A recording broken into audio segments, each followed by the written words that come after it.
These two won't practice. Rasul Douglas, Taylor Rapp will take it one day at a time. Casey Tuhill will be limited, and everybody else is expected to practice today. We'll do a walkthrough in practice today only. Won't practice. What are their injuries again? T-Rapp has a neck and Rasul's knee. So Keon will be full today. Yes. Sean, if you could maybe talk about the defensive line play a little bit this year. I mean, obviously last week wasn't good enough. Do you think generally, what's your thought generally on how the line has performed for you on the defensive side? I think overall, again, not to single any one position or player out. I think it's more than anything. It's just they set the table, right? And the line of scrimmage has to be set usually by the defensive line, but also not just them. In this case, it's linebackers, safeties, corners. It takes all 11 in that regard. So, I think there's been some really good moments, and I think there's some things for sure that we can improve on. Where do you specifically on Oliver? Numbers are down this year, just looking at them. Do you notice anything in particular? Our teams just having better success with him. He hasn't been penetrating as much as he did last year. Any thoughts on him specifically? You saying you're aware that he has not been penetrating? Is that what you're saying? The numbers say that he's not getting penetrated. His sacks are down, his pressures are down, all of that stuff. Yeah, I mean, sometimes the protection turns to him, sometimes it doesn't, and he has the one-on-one. So it's a combination of things, really. And, sometimes what gets hidden in some of that is some of the factors that free somebody else up. So it could be him, moving the quarterback off the spot, and Greg gets a sack. So sometimes there's some things hidden in there. But overall, I think, to your point, there's some things that he can do better, and then collectively we can do better as a whole as well. Knowing that the defense wasn't up, that performance wasn't up to your standards, what do you expect the response to be this weekend? Well, I think we got to get back to good fundamental football. I think that's really where it starts, and playing with a certain attitude and mentality. Sean, when you play a team like this past week and like the Lions, they want to get you out of what you do. I would assume there's a balance between doing what you do well and adjusting to what they do. Do you think you got out of balance this past game in terms of sticking to what seems to work the best for your defense? Overall, I think there's multiple things probably that led to that result, not just what they do. It's some of what we did or didn't do. You go back and reteach the fundamentals, reteach the standards, reteach the vision for what it's supposed to look like, and that's together, coaches and players. It's not just the players; it's us as coaches, and being a connected unit in that regard. Detroit hasn't given up a lot of sacks this year. What impresses you about their offensive line and how they protect off? They do a great job, in particular in the play action game and screen game, and they do a great job of protecting him in those two capacities. Rasul dealing with the injury, could it potentially be an opportunity for Kyer? And a little bit more on him, what's gone into the decision to kind of keep him down the last couple of weeks? Everything's earned, so that's part of every decision, a big part of every decision, and most of the reason for every decision, really, in terms of who's inactive and whatnot. So everything's earned, and it'll continue to be earned as we move forward this week, no different. So we'll see where it goes. So has it been about Kyer not earning the right to be active? Well, maybe that. Maybe some other players have earned it more. So sometimes it's highly competitive. So he's been up sometimes, and other times he hasn't. Sean, is it ribs for Casey? I know that was the injury on Sunday. Yes. Thank you. In that same kind of avenue, what have you seen from Demarcus, especially when he came in briefly for Rasul, I know, but what have you seen from him? Well, you saw some of the production early. I think the pick six he had, and just getting his hands on the ball and making a play. And I think it was the Arizona game to help us seal the game there. And he's physical in the run game, and he's like all of us, got things to work on as well. Are you looking at Marcus as the guy who would step in for Rasul if he can't come? We'll see.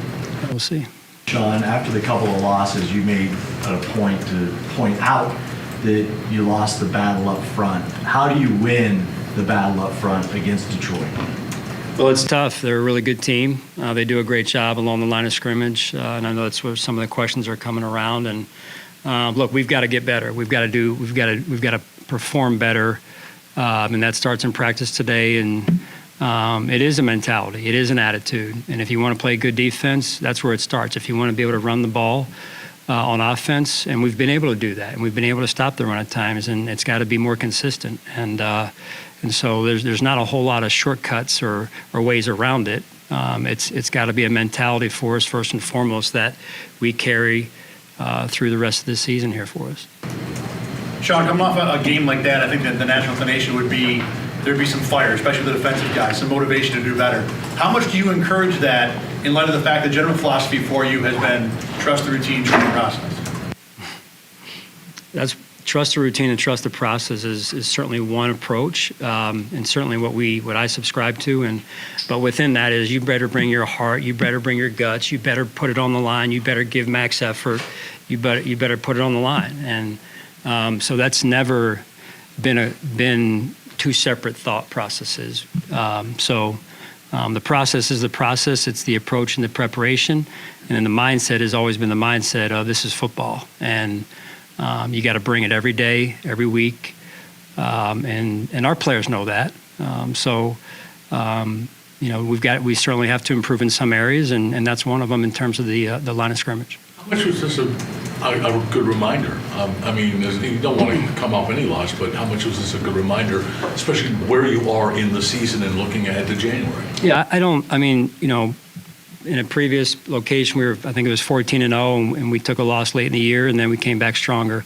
I don't think, that being said, I don't think every situation is the same, and I don't think you can look at any situation and say, hey, we'll be fine. That's not my personality, right? There's a certain amount of reflection that has to go into why we got the result we got, and what are we going to do to learn from it.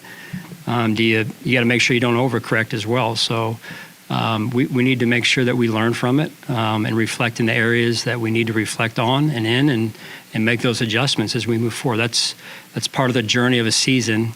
And sometimes you pick up some scars that you have to carry forward with you, and they actually make you stronger, whether individually or collectively as a team.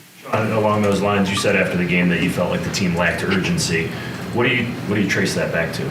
I think just overall, I've seen them consistently this year, been very urgent. I think there's potentially things that factor into that, whether it's coming off of the couple games that we had come off of, and perhaps maybe losing just a little bit of the urgency, like I said, and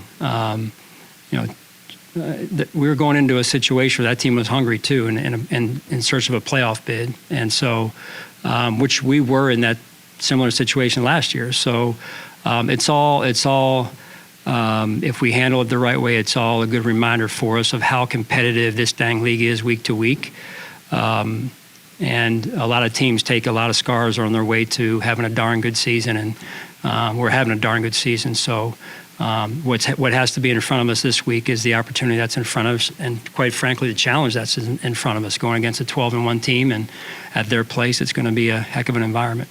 Is there any update on some of the injured reserve guys who might be able to practice soon? Yeah, so Balin will open his window, and Smoot as well today, and then Tylen will be in his third week of that window. Sean, you and Dan kind of seem like Dan Campbell, that is. You're kind of cut from the same cloth, so to speak, a little bit. The way you try to build a team and your culture, what's your relationship with him, and what do you make from what he's done there from afar? Yeah, a ton of respect for Coach. I don't really know him honestly that well, like I know some of the other coaches, but from afar, certainly respect how he's doing things over there, and I think there's probably no two situations are the same, but the way he's gone in there and done some good things, I think holistically, there's some similarities maybe. What have you seen in the way Goff handles that offense and what he's able to do out there? Yeah, he's in sync. He's in sync with their coordinator, and they do a great job, and just very creative in how they scheme things up, and it just and a credit to Dan and Coach Johnson and the way that they've gotten and developed the players that they've gotten over the years. Jared being one of them. When you mentioned not wanting to overcorrect on things, even as you assess what went wrong, how do you do that? Like, how do you make sure you don't overcorrect? Well, again, you reflect the necessary amount, but you also know what you believe in and what's been working, and you target the areas that that you feel need to be corrected, and you handle those with good, truthful conversations, and then you go to work. You go to work again. That's what we got to do.